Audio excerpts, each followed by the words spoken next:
아니 썸네일이 너무 무서워. 진짜 무서운지 한번 평가해 볼까요? 이거는 봤던 거고, 이건 옛날에 썼던 거고. 꺼져.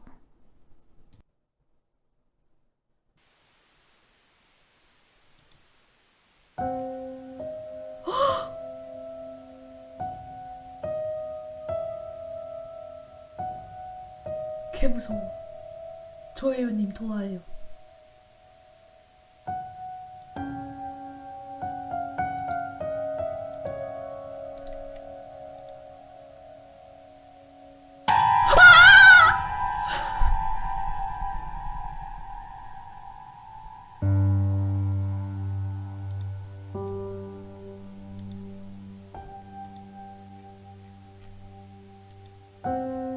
보은짠 때문에 무서워.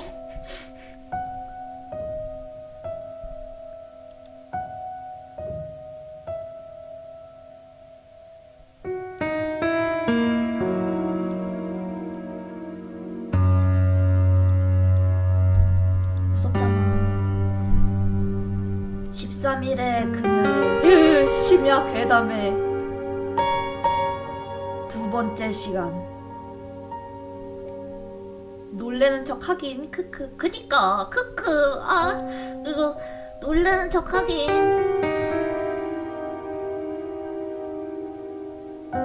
ECH 괴담 레전드.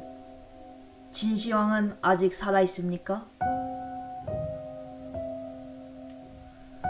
교수님에게 들은 기묘한 이야기가 하나 있어.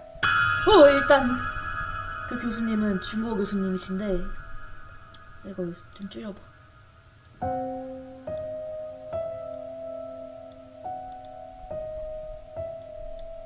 자, 중국어만 하시는 게 아니라 중국의 문화나 지역 역사 같은 것도 굉장히 해박하죠. 지금은 나이가 있으셔서 안 되겠지만,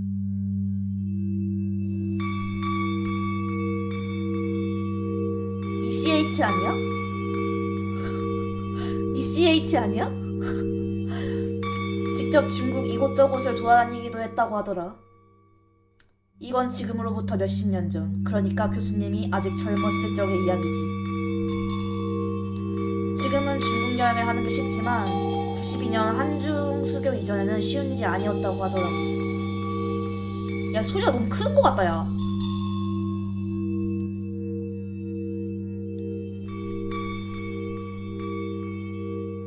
아, 왜 이렇게 무섭나 했네. 소리가 크네. 왜 이렇게 무섭나 했네. 무섭다기보단 시끄러워.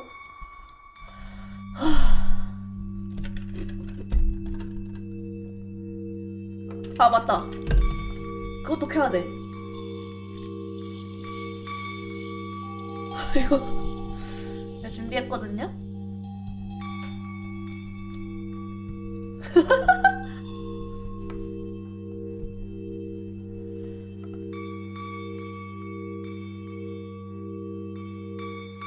중국은 그 당시 완벽한 공산주의 국가였고, 실제로 종북자의자들이 중국을 루트로 북한에 가서 모시기를 배워오는 경우가 있었던 모양이야. 그래서 과거에는 지금과 다르게 중국을 방문하려면 굉장히 복잡한 절차를 걸쳐야 했고, 또 비용도 장난이 아니게 많이 들었대. 그래서 교수님께서는 자기와 뜻이 맞는 몇몇과 모여서 작당을 한 거야. 한국에서 바로 중국으로 가는 게 아니라 한국에서 동남아로, 그 이후로 중국으로 가는 루트를 타는 거였대. 혹시라도 오해할 사람이 있을까 싶어서 말하는 건데, 교수님께서 중국을 가고자 했던 건 순수하게 학자로서의 열의 때문이었어.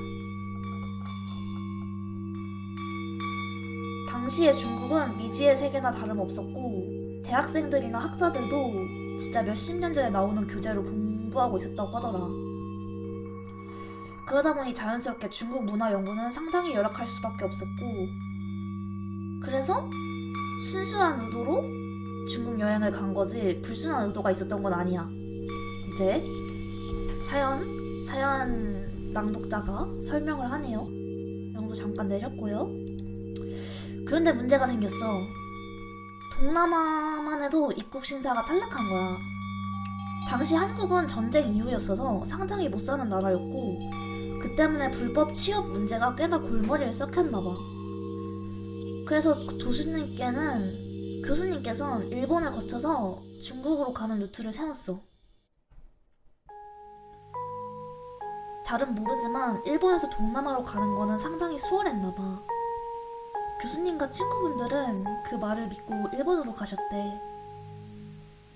그런데 거기서도 입국 신사가 탈락되고 만 거야. 우린 다 망했어 이러고 있는데 제일동포 한 분이 자신과 함께 가지 않겠냐고 제안을 했대. 그 제일동포 분은 일본과 동남아 쪽으로 오가며 보따리 장사 같은 걸 했는데 그쪽 관리들이 엄청 썩어 있어서 밀반입인데도 뇌물 좀 주면은 눈 감아준다는 거야. 그 말에 혹한 교수님과 친구분들은 단방에 오케이 하면서 따라가겠다고 했지.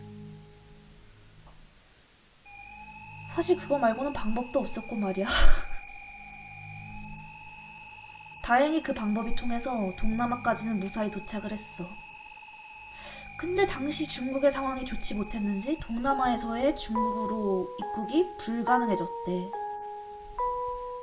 여기까지 와서 다시 돌아갈 수는 없는 노릇 아니겠어? 일본까지 갔다가 동남아까지 간 곳만 해도 얼만데. 이제 정말 악에 바친 교수님은 불법적인 루트까지 찾기 시작했고 중국까지 무사히 데려다 준다고 하는 브로커를 만났어. 우린 강을 통해 밀림을 지나 중국 변두리의 작은 마을에 도착할 거다. 거기까지 데려다 주겠다. 거기가 무슨 지방이랬는데 기억은 잘 안 나지만 어쨌든 좀 밀림 지역이고 워낙 롤레키기 되려나?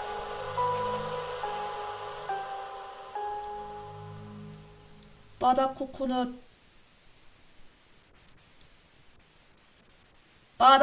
크랩 왕만원 도와해요. 고맙습니다. 제 삶에 도움이 됩니다. 기억은 잘 안 나지만 어쨌든 좀 울창한 밀림 지역이고 워낙 외져서 중국 공안도 안 찾아오는 외지래. 그래서 미입국하기에 비교적 쉬울 거라고 하는 거야. 그래서 교수님과 친구분들은 동남아에서 중국까지 미입국을 시도하게 돼.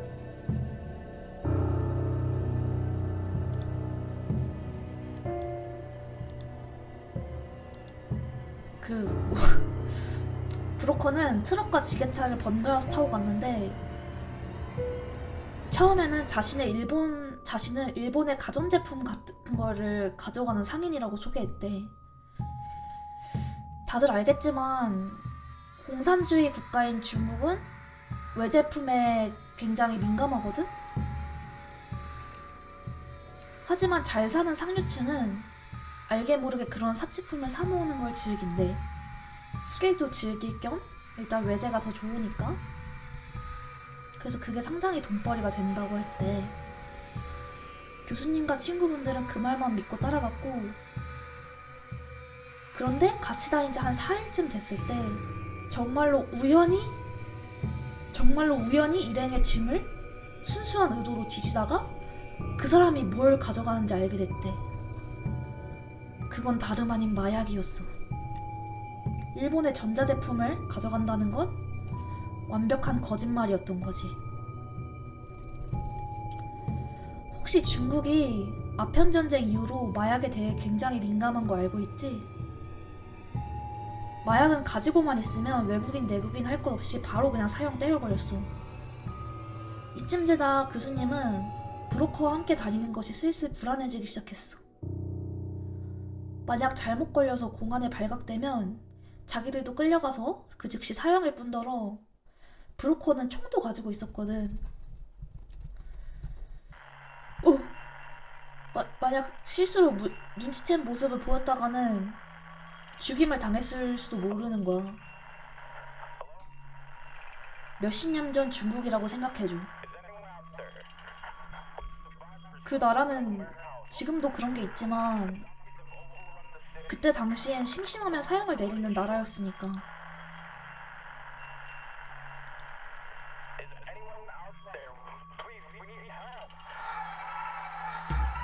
부금 지리네. 거기다 미립국자라면 당연히 볼 것도 없이 사형이겠지. 그래서 일단 이 사람과 함께 있으면 위험하다는 생각밖에 안 들었고 결국 도망치자는 계획을 세웠어. 마침 밀림을 지나고 있었는데 사람도 잘 안 다니고 해서 어디 멀리 숨어버리면 못 쫓아올 거라고 생각했거든. 그래서 새벽에 자고 있을 틈을 봐서 그냥 앞도 안 보고 숲으로 도망쳤다더라. 이제 그때 교수님은 살고자 하는 욕구로만 가득 차서 앞만 보고 도망치다 보니 길을 잃어버렸대. 정신을 차리고 보니 알 수 없는 숲속이었어. 원래는 그냥 있다가 왔던 길로 돌아가기만 할 거라고 생각했었는데 밀림이 그렇게 쉬운 곳이 아니었어. 좀 헤매다가 강 근처에는 보통 마을이 있으니까 일단 강을 좀 따라가 보자 라고 생각했대. 다행히 근처가 밀림이라서 나무 열매라던가 물고기나 민물 가재가 있어서 그럭저럭 배는 채울 수 있었는데 문제가 바로 물이었어. 중국은 물이 굉장히 좋지 않잖아. 황하강 들어봤지? 강 자체에 뿌옇게 흙먼지가 끼어 있어서 먹을 엄두도 내지 못했대. 그래서 그 지저분한 물을 끓여 먹어야 했길래 차 문화가 발달했다나? 일단 목이 타들어갈 듯 마르니까 될 대로 되란 식의 근처의 강물을 마셨는데 이것 때문에 매일 설사에 시달렸대. 시공간이 도하예요? 아니 근데 내용이 공포가 아니라 그냥 다이내믹한 생존물인데요? 아니요 이제 곧 공포 나와요. 급기야 잦은 설사로 탈수까지 왔고 밀림을 헤맨 지 3, 4일 만에는 정말 죽기 일보 직전까지 갔다고 하더라. 근데 운이 좋은 것인지 한참 따라가던 중에 저 멀리 아이들이 발가벗고 노는 게 보였대. 죽기 직전에 사람을 만나니까 너무 반가운 거야. 아이들이지만 어떻게든 도움을 청하겠다는 마음으로 달려갔는데 아이들이 선생님과 친구를 보자마자 무서운 거라도 보듯 경기를 치며 도망치더래.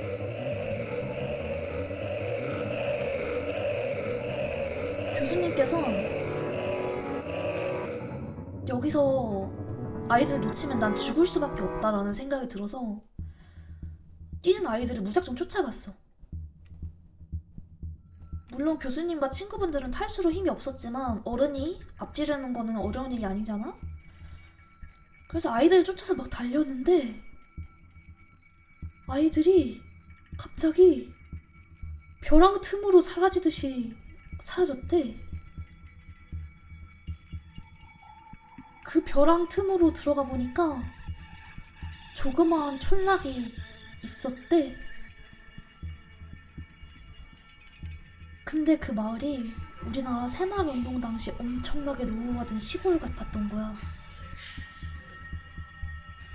벽도 황토벽에다가 지붕도 초가집이고. 이제 아이들이 놀라서 도망가니까 마을 어른들도 무슨 일인가 싶어서 우르르 몰려왔대. 그래서 교수님은 일단 사람이 있다는 거에 반가워서 막 도와달라고 사정을 했는데 식인종일 수도 있지만 이대로 굶어 죽으나 어떻게 죽으나 상관없다고 생각하고 그냥 들이댔어. 교수님은 중국 여행을 계획하셨을 정도로 웬만한 통역 중국어도 능통하고 한자도 많이 아시고 계셔. 그런데 알고 있는 중국어를 표준어도 쓰고 사투리도 많은데 그것들을 총동원해도 도저히 그 사람들이랑 말이 안 통하는 거야. 왜일까?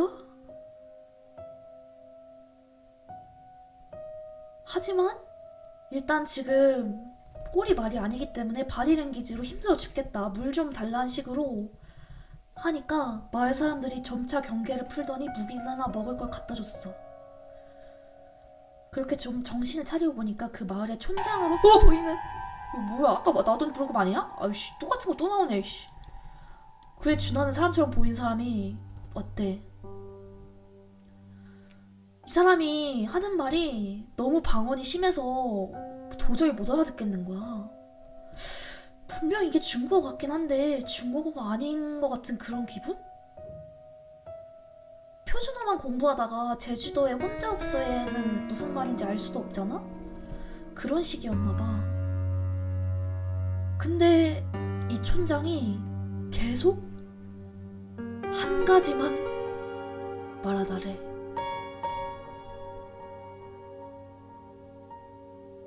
찌뿌 워찌 빠우 빠우? 미안 생각이 잘 안 나네. 그냥 중국어 같긴 한데 도저히 알아들 수 없는 중국어인가 봐. 그냥 무슨 말을 해도 찌뿌 워찌 빠우쭈? 배고프다고 징징거려도 찌뿌 워찌 합쭈? 여기가 어디냐고 아는 중국어를 다 말해봐도 찌뿌 워찌 하우쭈 이 말만 계속하는 거야.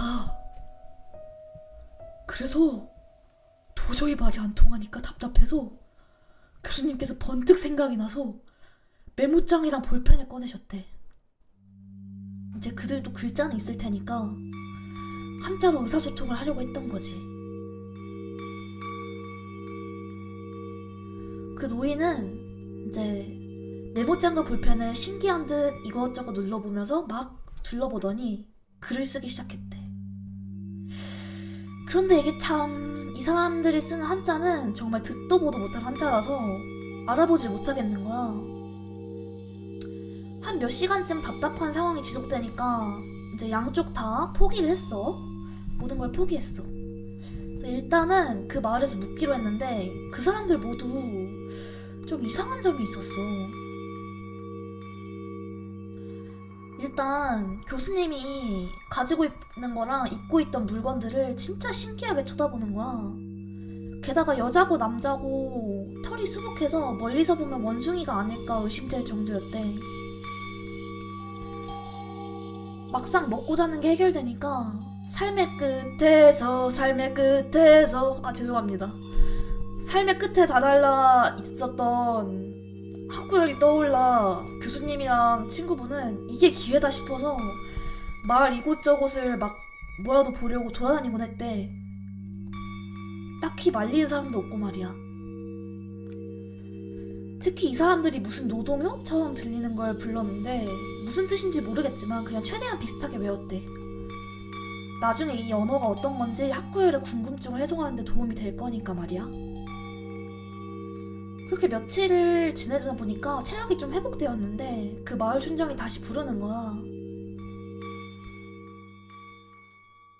그리고 막 교수님이 굉장히 사랑스럽다는 듯 열정 넘치는 바디랭귀지로 얘기를 하는데 대충 알아낸 뜻을 이제 간추려보면 너 괜찮다. 여기 살아라. 내 딸을 주겠다. 이런 것들이었대.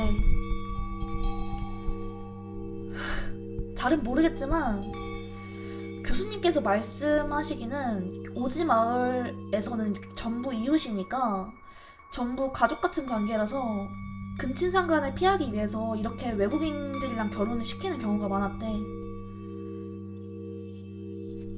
그건 그거고 뜬금없이 이런 오지 마을에서 결혼해서 살라니 그게 무슨 소리야. 교수님은 당연히 어이가 없어서 자신은 이미 결혼했다고 바디랭귀지로 설명을 했지. 그런데 오히려 태연하게 결혼? 그게 어때서? 둘째 마누라로 내 딸을 하면 되는 거 아니냐?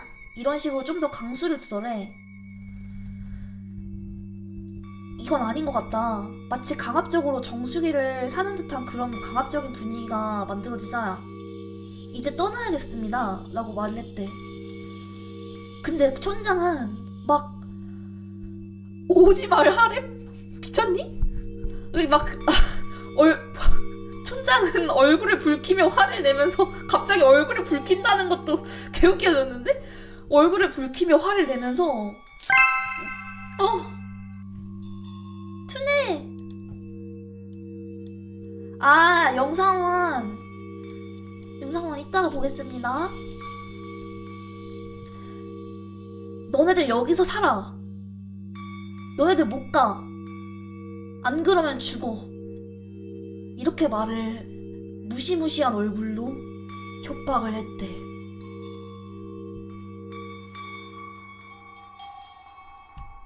그래서 교수님은 와, 이제 겨우 한숨 돌리나 했는데 여기서 또 죽는 건가 싶어서 다시 모여서 작당 모의를 했대.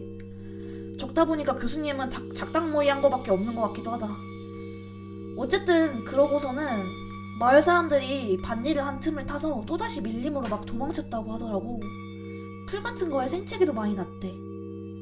다행히 먹을 거를 좀 챙겨왔기에 저번처럼 마냥 굶주리진 않았고, 잡히면 여기서 장가가고 살아야 된다는 생각에 무작정 또다시 밀림으로 간 거야. 앞니가 저러면 결혼 못하지. 그리고 한 몇 시간 밀림을 헤매고 있었는데 운 좋게 숲에서 동남아 사냥꾼을 만날 수 있었대. 그들에게 사정을 말하면서 도와달라고 빌었고, 다행히 밀림을 빠져나와 동남아에서 일본을 거쳐 무사히 한국으로 귀환할 수 있었어. 그리고 중국에서의 추억은 젊었을 적 개고생한 추억으로 남아있었지. 물론 여기서 얘기가 끝난다면 내가 글을 올릴 이유도 없었겠지? 과연? 중국 소수민족에게 외부에서 손님이 오면은 자신의 딸이나 아내를 주는 풍습이 있고, 만약 거절하면은 모욕적이라고 생각해서 칼부림이 나는 일이 많았대. 이제 그 후로 교수님은 포기하지 않고 학자 활동을 하면서 몇 번인가 중국을 더 가셨대. 물론 이번에는 고생하지 않는 합법적인 루트로 말이야. 드디어 한중 수교가 맺어지면서 정식으로 중국도 여행하고 문물도 주고받는 뭐 그런 시대가 된 거지. 그런데 그쯤에 어떤 중국 대학 교수가 중국의 지방 방언이나 한자 같은 걸 연구한다는 소식을 들은 거야. 그래서 좋은 자료, 뭐 예를 들면 그들의 언어 같은 걸 찾는다는 얘기가 있었어. 교수님은 마침 그때 메모장에 써놓은 한자나 자신이 들은 문화 같은 이야기를 하면 좋아하겠다 해서 연구회장에서 그를 만나서 이야기를 했어. 물론 그 교수는 처음 듣는 언어에 굉장히 흥미로워했고 말이야. 그런데 그 중국 교수마저도 메모장에 써있는 한자를 도저히 모르겠다는 거야. 그래서 그 교수가 여기저기 다른 교수에게 자문을 구했대. 그런데 그중 한 교수가 심각하게 그 글을 읽더니 이것이 도대체 어디서 났느냐 물어보셨대.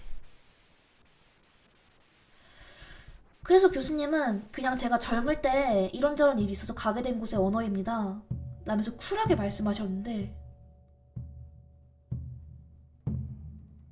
중국 교수의 말로는 이건 그저 그런 소수민족의 한자가 아니라는 거야. 지금은 멸망한 진나라 시대의 외곽 쪽의 언어야. 그리고 번역해본 바에 의하면 그 사람이 썼던 메모장에는 그 먼 옛날 진나라 한자로 빼곡하게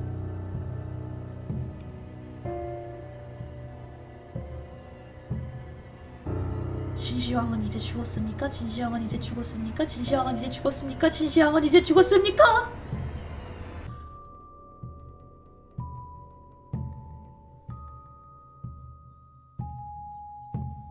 만리장성은 다 쌓아졌습니까?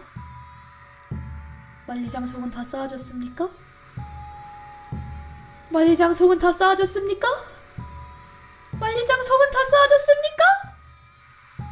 라고 빽빽하게 다급한 듯한 필체로 쓰여져 있었다더라.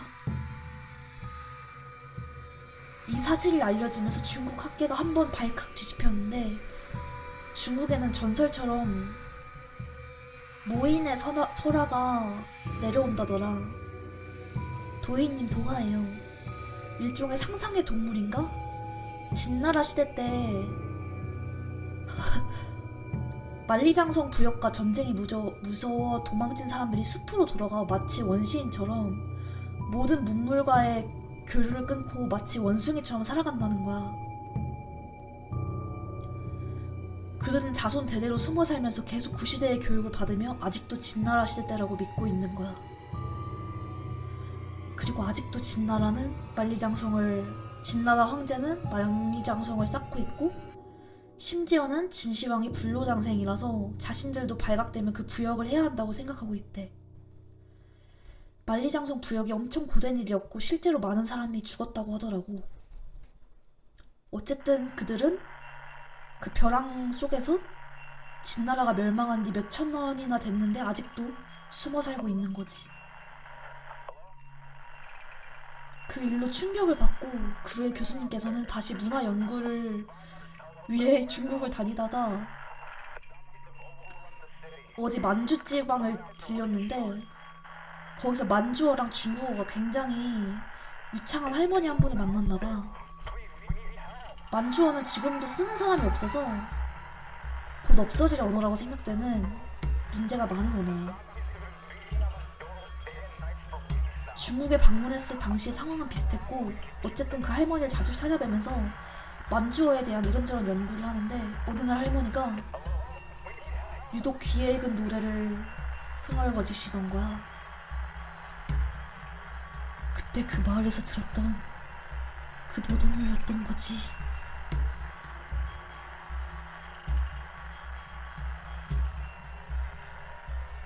그 가사가 만주어였던 거야. 그 노래의 뜻을 대강 해석하자면 만리장성을 높게 높게 쌓아라,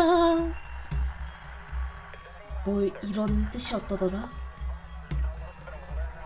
그래서 할머니에게 그 노래는 어디서 들으셨냐고 여쭤보았는데 할머니께서도 어머니와 언니들한테 배운 노래라면서 중국인 노래인데 가사만 만주어라고 굉장히 오래된 노래라며 말씀하시며 끝에는 원숭이들이 가르쳐준 노래라고 진지하게 말씀하셨대. 원숭이들이 모인을 가리키는 것일까? 그냥 전설은 전설이니까. 나도 이 이야기가 어디까지 진실인지는 몰라.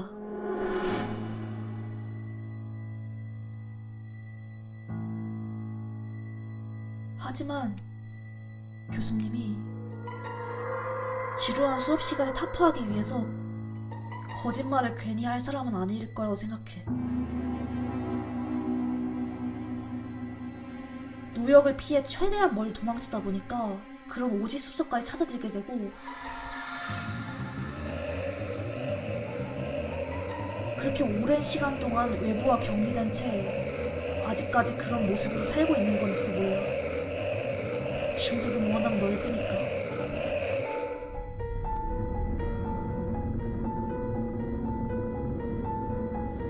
일단 내 이야기는 여기까지가 끝이야. 인터넷에서 쓰는 이 글을 믿어달라고 막 주장하지 않겠어. 하지만 한 번쯤 생각해보는 것도 좋을 것 같아. 아직도 드넓은 중국 대륙 어딘가 오지에서는 아직도 진시황이 살아있고 만리장성을 쌓고 있는 중이라고 믿는 사람들이 있을지도 모르는 일이지. 인도양의 어느 섬에서도 절대 출입 불가능하도록 원주민이 막는 아름다운 섬도 실제로 있잖아. 그들에게 있어 만리장성 노역은 몇천 년간 이어지는 것이고 어쩌면 앞으로도 계속해서 말이야. 무서워. 이 세상은 얼마나 넓은 것일까? 여기까지 괴담 레전드 진시황은 아직 살아있습니까? 냈습니다. 오, 이런 이야기는 정말 소름이 돋는 것 같네요. 심해나 우주처럼 사람의 상상력을 자극시켜주는 정말 무섭다면 무서웠던 이야기인 것 같습니다. 재밌게 읽으셨다면 공감과 댓글 한번 부탁드릴게요. 공감, 댓글.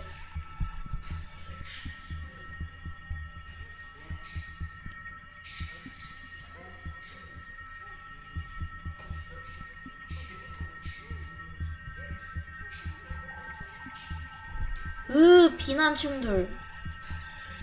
비난충들. 못됐어.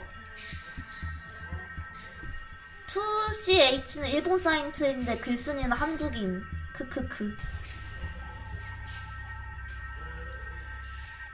중간에 짤은 뭐하러 쳐넣었음? 이 사람 귀엽다. 깜짝 놀랬나봐.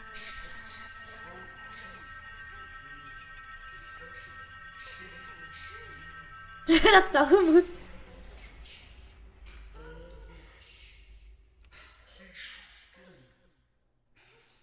이야기 거짓 아니야. 거짓 아니야. 진시황은 살아있습니까? 당시 진시황은 얼마나 잔혹했으면. 와, 진짜 부금이 당황했던 진시황은 살아있습니까? 얘기였네요. 아우, 진짜 제가 예전에 이거를 처음 듣고 진짜 무서웠던 기억이 있거든요? 근데 지금 보니까 하나도 안 무섭네요. 뭘까요? 부금 고트.